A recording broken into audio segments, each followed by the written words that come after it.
Então, primeiro, eu queria começar com da onde surge essa ideia e qual é a minha proposta para vocês no dia de hoje. Sem dúvida nenhuma, nós precisamos de ações para os problemas que nós estamos enfrentando. Então, o mundo que nós hoje vivemos, né, dessa geração, entre os 30, 50, 70 anos, que estamos talvez a maioria, não viveu ainda algo tão intenso como a pandemia que nós vivemos hoje, né? Ainda mais nós que estamos no Brasil, que não vivemos outras guerras ou outras tensões que são tão presentes aqui na Europa, né? Ontem eu estava conversando com um senhor que era criança no tempo da guerra e ele me falando do pavor que viviam, né, com as bombas, com as explosões. Nós não vivemos estas coisas e não temos esta clareza de toda a marca que estes estados, né, calamitosos geram na própria alma, né, estas marcas profundas, estas experiências traumáticas. E hoje nós vivemos uma pandemia. O mundo inteiro está envolvido com uma temática, com uma dor, com uma doença que não está sob o nosso controle, e na medida que a gente toma vacina, a gente ainda não consegue se sentir seguro, porque outras variantes têm surgido, muitas pessoas morrendo, muitas pessoas em UTI, e a minha pergunta, ela tem sido sempre, não só para essa problemática, mas para todas as problemáticas que eu vejo que nós estamos enfrentando, a minha pergunta sempre é: o que nós estamos fazendo? No tempo em que não existia o SUS, por exemplo, as pessoas que trabalhavam, elas tinham acesso ao sistema de saúde que o Brasil oferecia. Então, os centros espíritas e muitos grupos se organizavam para oferecer atendimento médico. Muitos centros espíritas, inclusive o que eu fiz parte em Curitiba, oferecia atendimento dentário, oferecia orientação médica, davam receitas de medicação, não só da homeopatia, mas também da alopatia, porque muitas pessoas viviam estados de privação, que não tinham sequer assistência médica. Então, médicos, enfermeiros, dentistas e profissionais da área de saúde, sabendo da necessidade da unidade, ofereciam seus serviços.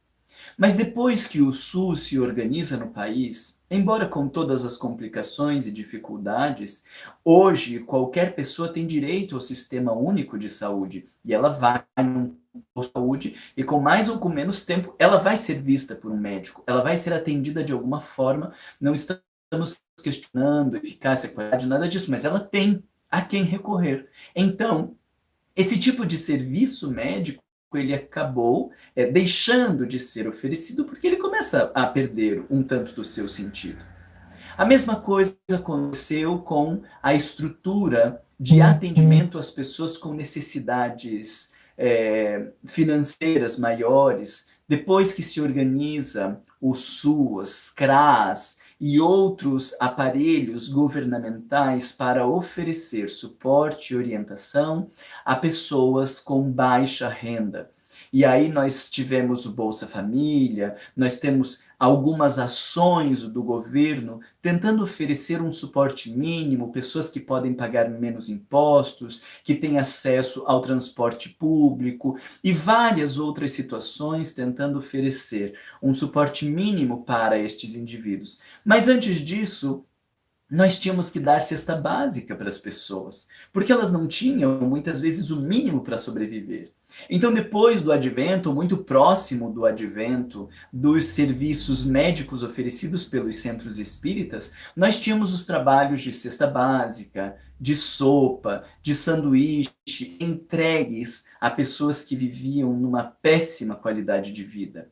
Novamente, assim como o sistema de saúde, podemos dizer que as necessidades básicas das pessoas hoje são sanadas? Claro que não. Mas em alguma medida há quem recorrer.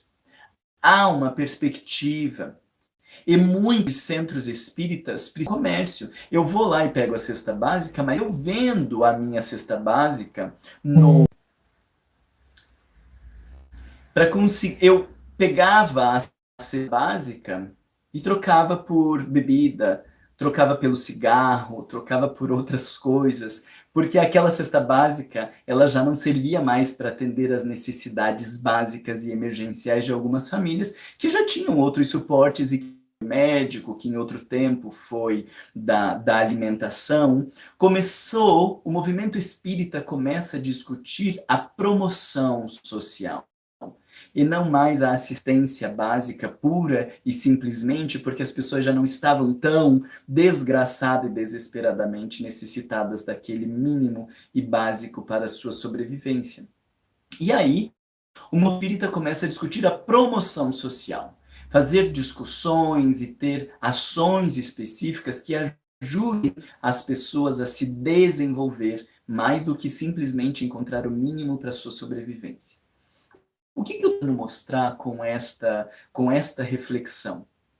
Que todas as vezes que a sociedade começa a demonstrar algumas mudanças, pessoas que estão atentas a estas mudanças e a estas necessidades começam a promover novas ações que vão ao encontro de necessidades que antes não estavam tão presentes ou que não eram vistas porque outras necessidades maiores precisavam ser atendidas. A nossa sociedade, ela está mudando.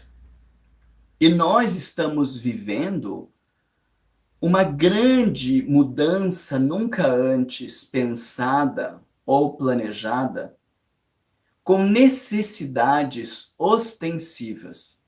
Não estamos falando mais agora de pessoas pobres, não estamos falando de pessoas com necessidades básicas. Nós estamos falando de uma pandemia que tem atingido toda a população, independente de ricos ou pobres, com planos de saúde ou sem planos de saúde, inteligentes, estudados, cultos ou ignorantes. E isso nos assusta. Eu estava ouvindo, inclusive, de uma pessoa dizendo: quando você vê pessoas nos melhores hospitais, quando você vê pessoas bem-sucedidas morrendo e familiares morrendo, dá um certo desespero de pensar que, em algum limite, essa pandemia consegue ultrapassar todas as barreiras e não tem como você se garantir. E nós estamos nos sentindo expostos, mas mais do que expostos e inseguros, nós estamos vivendo muitas perdas. E tenho ouvido de várias pessoas espíritas dizendo: a gente entende a doutrina espírita, a gente aprende sobre a doutrina espírita, tudo isso faz muito sentido, mas em algum momento a gente vive uma dor profunda que parece que todo o conhecimento não é suficiente para sanar estas dores. E isso é um fato. A dimensão intelectual e racional consegue oferecer suporte para a experiência emocional, mas não consegue eliminar a vivência emocional. E também não tem por objetivo eliminar a vivência emocional. Porque as nossas emoções, elas fazem parte de um processo de cura, de desenvolvimento moral e psicológico, de um processo de transformação.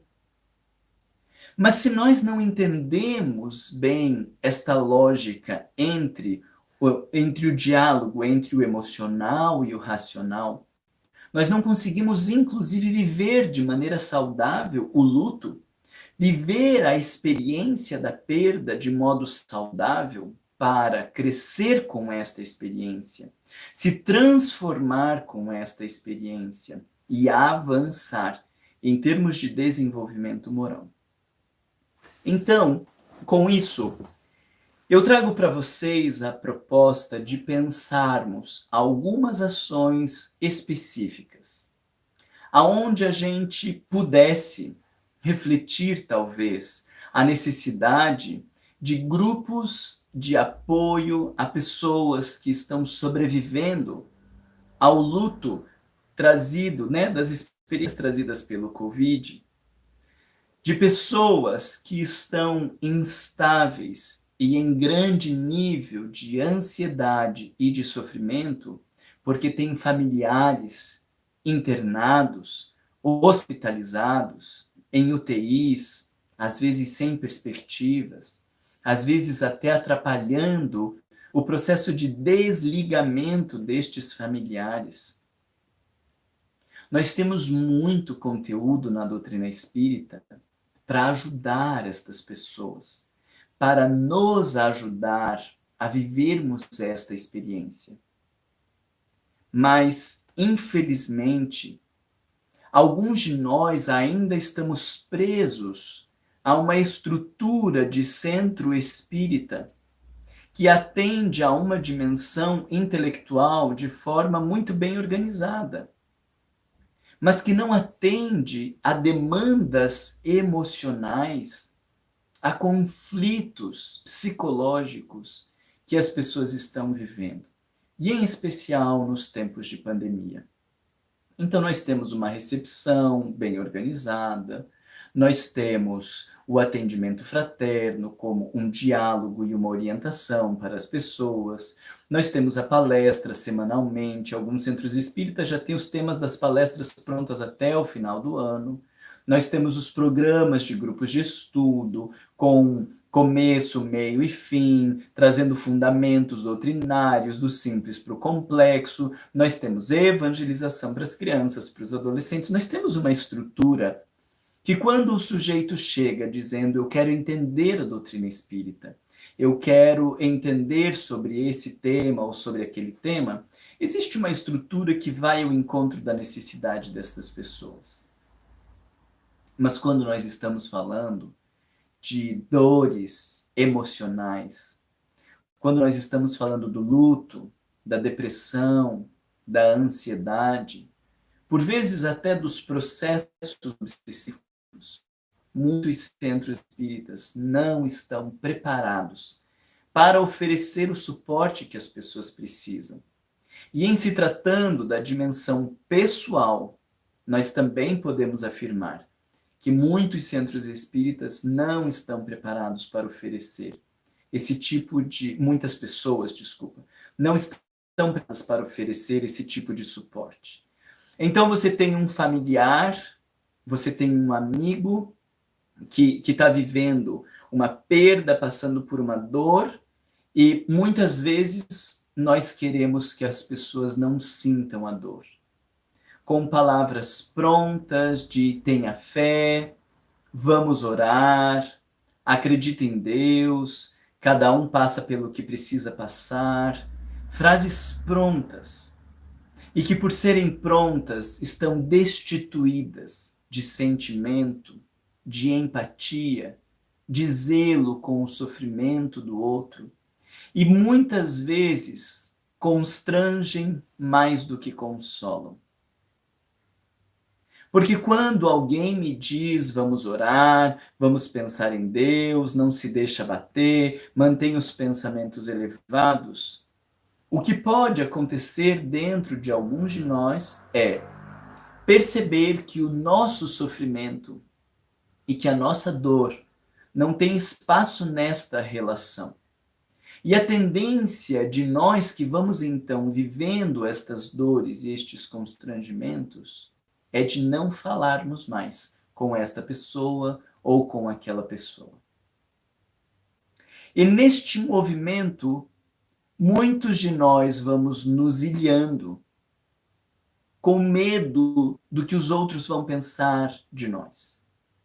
E em especial isso quando somos espíritas.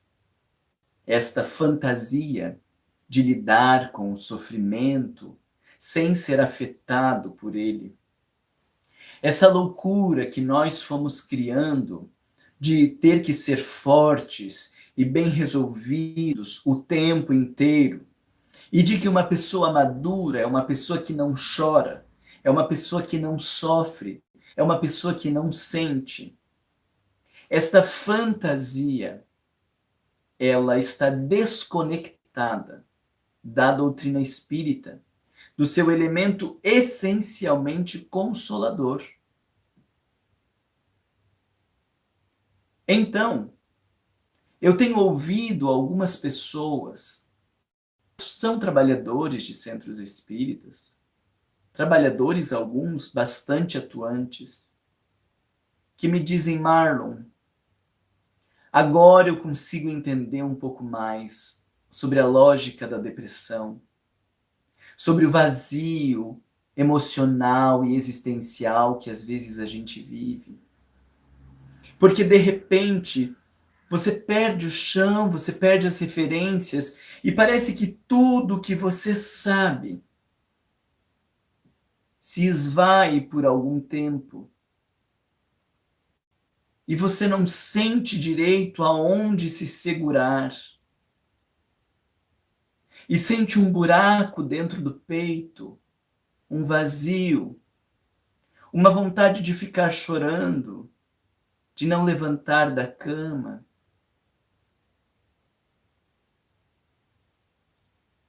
E nós não entendemos quanto nós podemos intensificar o vazio das pessoas, a falta de vontade de levantar da cama, quando nós que estamos fora da situação temos estas posturas distantes, cheias de conselhos, de orientações, de apoio, mas de um apoio que é a tentativa de tirar o sujeito do sentimento.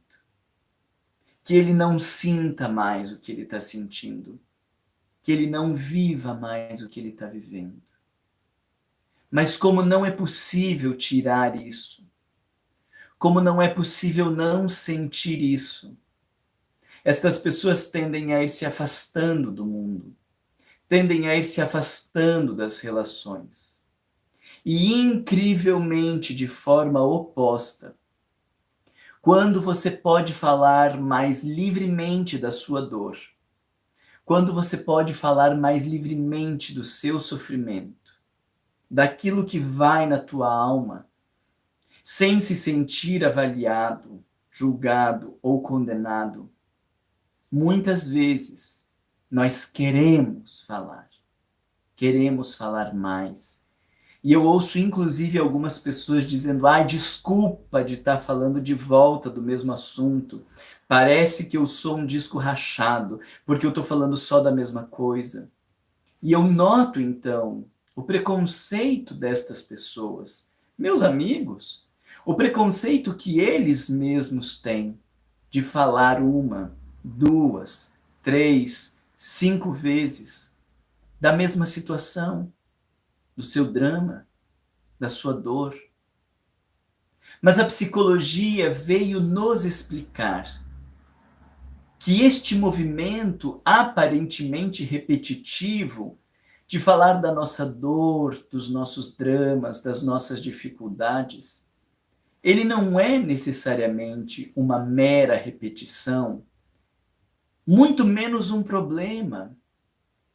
Simbolicamente, quando nós estamos falando das nossas dores, é como se nós estivéssemos lambendo as nossas feridas, limpando os nossos machucados e favorecendo um processo de cicatrização. Eu quero te ajudar ao longo dessa nossa discussão a entender que existe uma postura que favorece o movimento de luto. O luto são estas etapas, né? Elizabeth Kübler-Ross fala de etapas do luto, ou fases do luto, aonde a pessoa está vivendo diferentes sentimentos, diferentes experiências, que podem ir desde a tristeza e do vazio até a raiva e o desejo de rompimento, num processo de elaboração e de cura interior. Quando você está num extremo de negação das suas dores, ou quando você está no outro extremo, de ser tomado por estas dores ou pelas revoltas, você não está curando as suas feridas.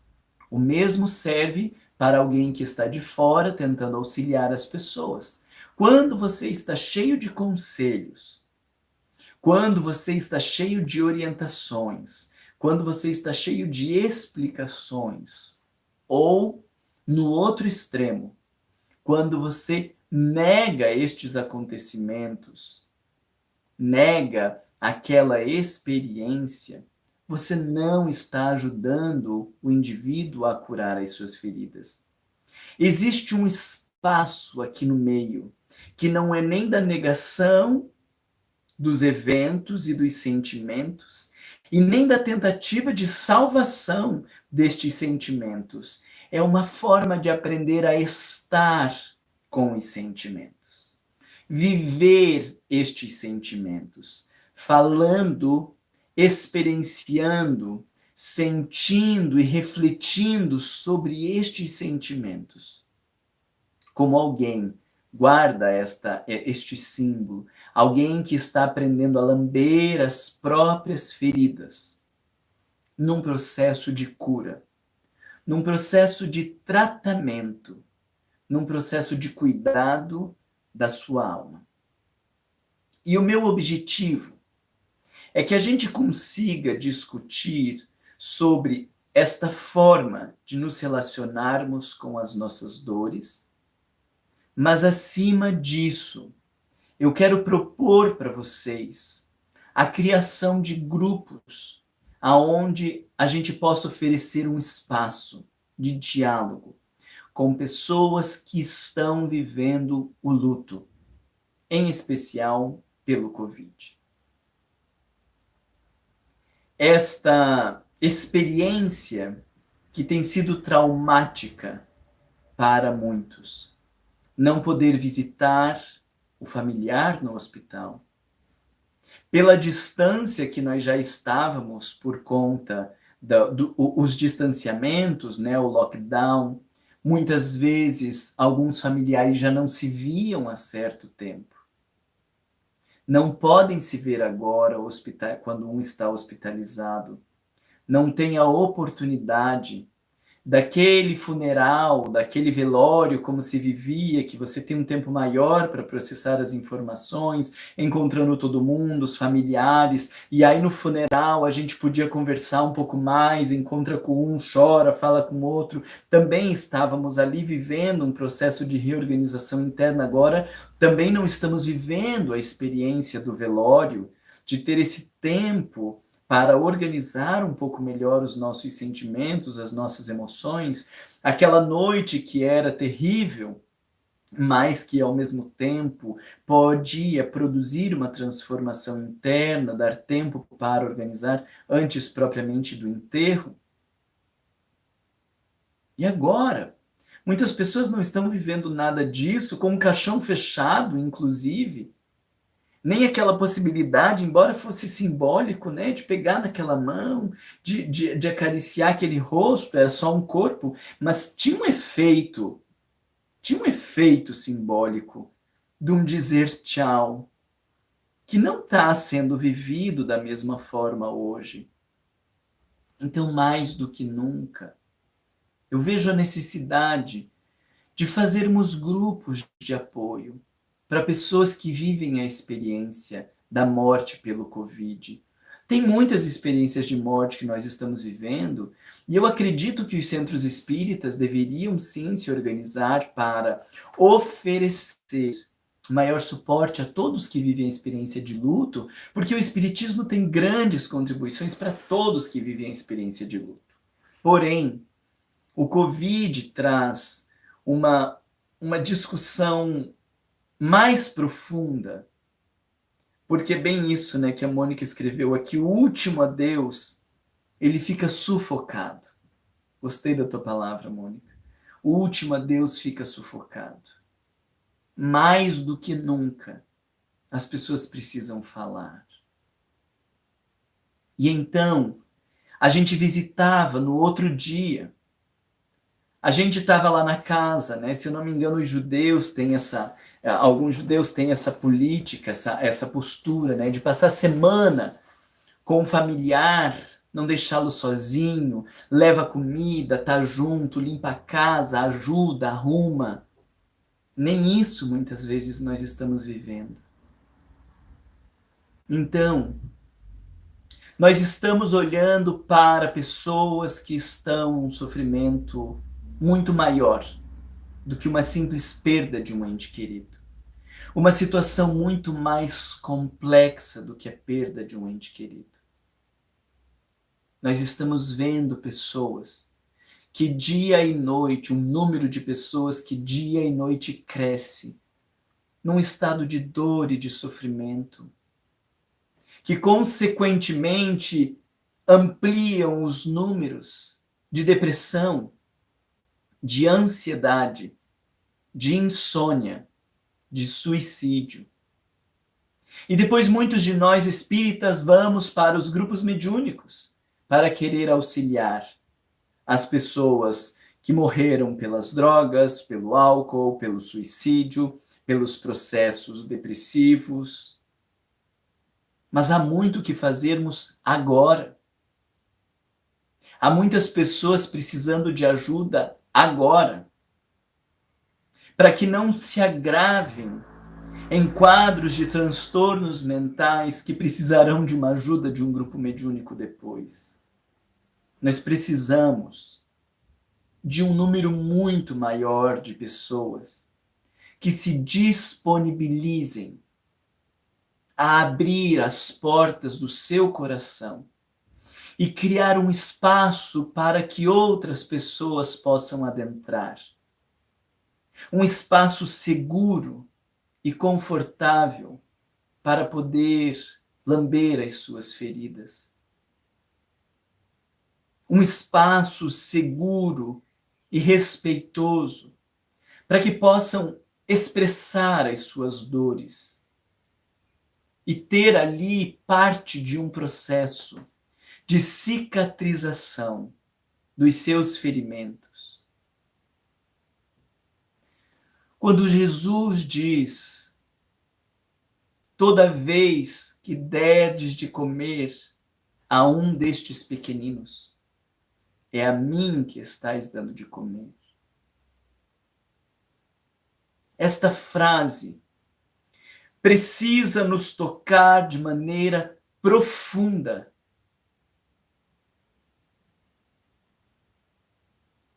E entendermos que sim, existem estruturas no centro espírita, existem tarefas, existem organizações, existe o atendimento fraterno, sim. Nós temos coisas interessantes que estão sendo oferecidas. Mas nós podemos fazer muito mais. E neste tempo em que estamos discutindo o luto, por que eu estou falando de grupos de apoio ao luto? Porque muitas vezes as pessoas passam pelo atendimento fraterno, mas é um atendimento. Às vezes 30 minutos, 40 minutos. É claro que ele ajuda, sim, mas dali 1 ou 2 dias, aquela angústia, ela volta. Às vezes na mesma noite, ela volta. E quando eu posso falar sobre isso, ela alivia um pouco. Oferecermos um espaço para que as pessoas possam falar sobre as suas dores, para que elas possam ouvir outras pessoas também falando de dores parecidas com as nossas, pode ser um elemento profundamente terapêutico. Eu vou te explicar sobre as questões doutrinárias, obviamente, porque nós podemos e devemos trazer questões doutrinárias.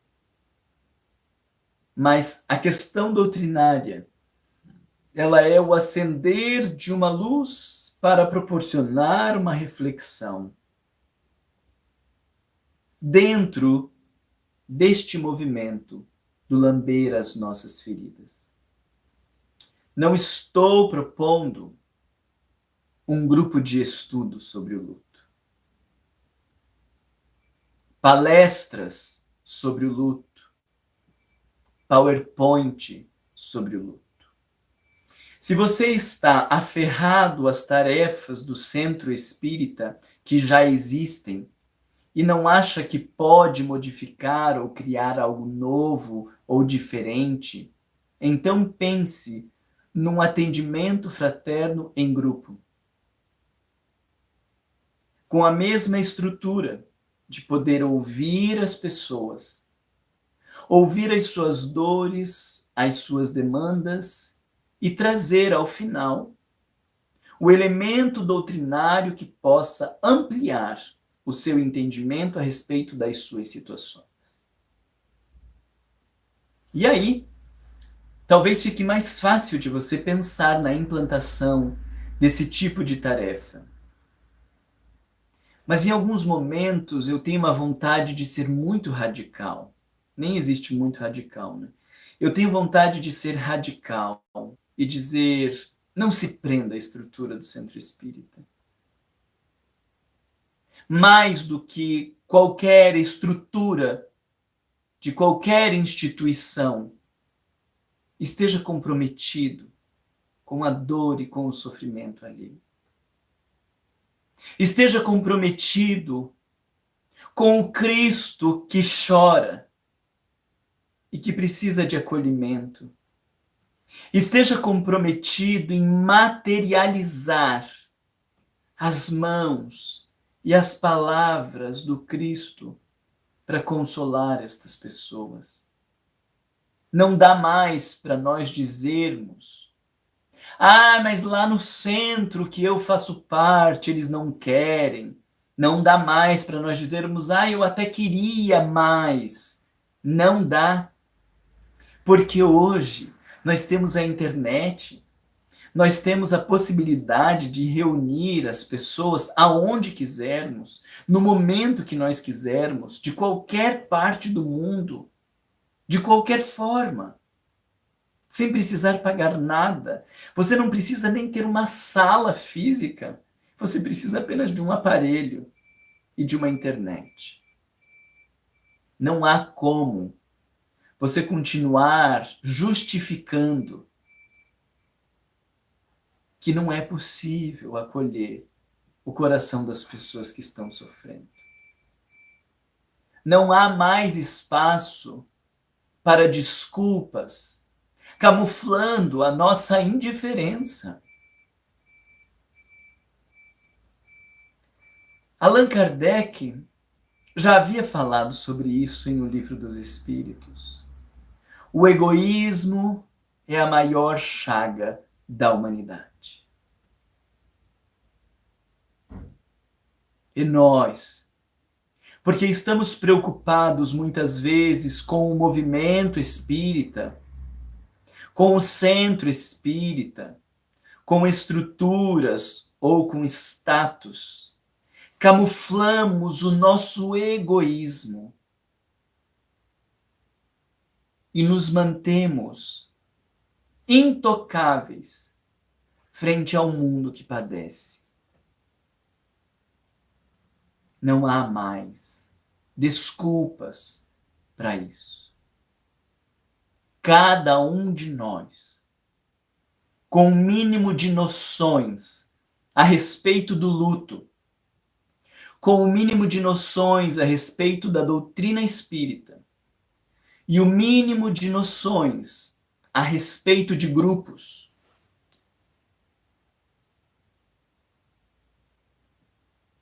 com esse mínimo a respeito destes 3 tópicos pode oferecer um espaço seguro e respeitoso para as pessoas que estão vivendo seus dramas e suas dores.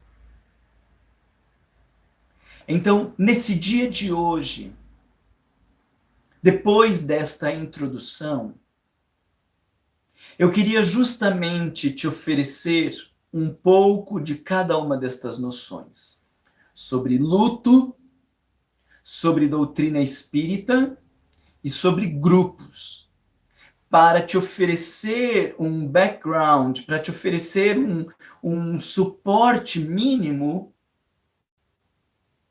para que você não tenha a desculpa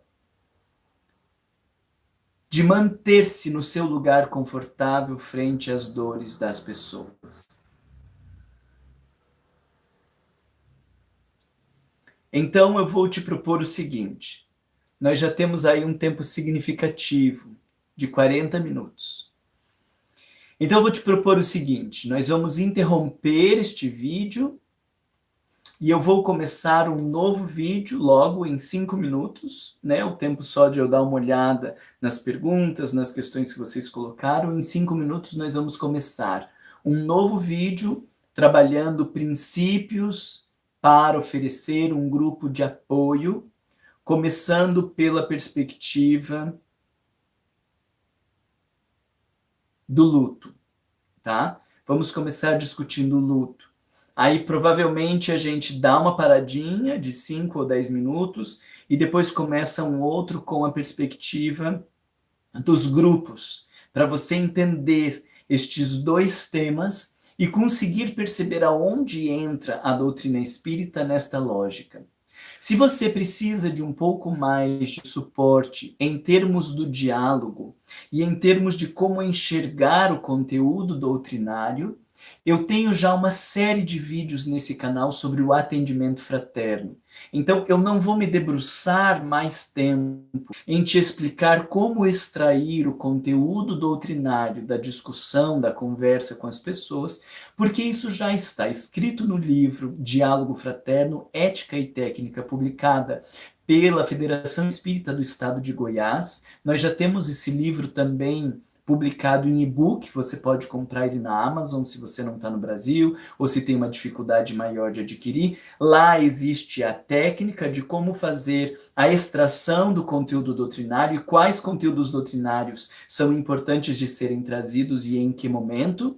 Também existe lá toda uma discussão sobre o manejo, sobre como você conduz o diálogo, sobre como você transforma a queixa do sujeito numa reflexão doutrinária. Então você tem o livro e tem os vídeos, uma playlist nesse canal, se eu não me engano, com 18 vídeos te ajudando a entender esse manejo das pessoas. E nós vamos falar um pouco mais sobre esses dois pontos, né, do luto e dos grupos, e com isso você vai conseguir ter um pouco mais de clareza. E algumas pessoas, eu sei, alguns presidentes de centros espíritas, de regionais, de federativas, começando a ficar de cabelo em pé e dizendo: meu Deus, mas vai ter gente desqualificada, fazendo grupos que não foram bem preparadas.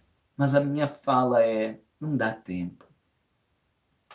Não dá tempo para a gente querer fazer grandes planos, de grandes qualificações, de grandes coisas, porque nós estamos vivendo uma pandemia. O sofrimento, o desespero das pessoas, a dor e o vazio que elas estão vivendo não pode esperar um cuidado maior, de uma possível maior qualificação para daí fazerem coisas maiores e melhores. Vamos oferecer o que nós temos agora, a nossa empatia, o nosso cuidado, a nossa atenção. Vamos oferecer a doutrina espírita que nós já estamos estudando há tantos anos. Eu vou te dar algumas dicas e alguns cuidados de coisas que não cabem você fazer, para você não fazer presepadas. Mas também não vamos esperar as grandes qualificações, porque nós vemos pessoas que passaram por grandes qualificações, trabalhadores que estão na casa espírita há muitos anos fazendo presepadas também. Então não dá para a gente esperar.